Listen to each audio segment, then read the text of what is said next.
When practicing microservices in a complex business domain, it's very important to pay attention to the right level of the service granularity and the service interfaces.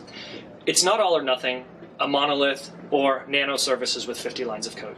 In a complex business domain, it can be a challenge to evolve towards an ideal modeling of your business capabilities, especially if you're in a greenfield environment or you're adding a lot of new capability.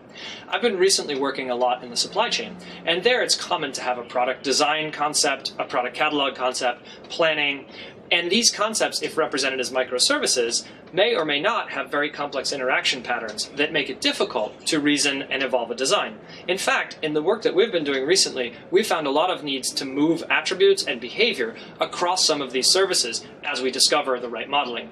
This can be complicated if you have third-party packages that have their own design concerns and worldview and that are influencing or backing those services. So the discovery process has typically been slowed significantly by having a microservice architecture and having to refactor across it. One of the major things is that we don't have IDE support. In static languages, we can refactor very quickly across service interfaces. On the other hand, for microservices, we're in the dark ages, doing most of that work by hand. In fact, we're maintaining additional things like contract tests, which wouldn't have been present in a monolith or in a macro service. Multiple teams also can become silos to doing the right thing. Communication is significantly higher if multiple teams are managing the different services. And possibly negotiation becomes an issue. More people owning more ideas means more overhead.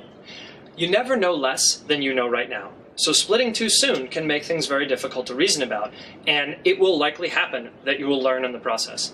Be cautious. Monoliths mean you have domain expertise, and in those cases, splitting is often easier to understand. Rich domains and doing evolutionary architecture, on the other hand, are difficult in a microservice environment, and you should be cautious about the level of granularity that you move to as you're learning.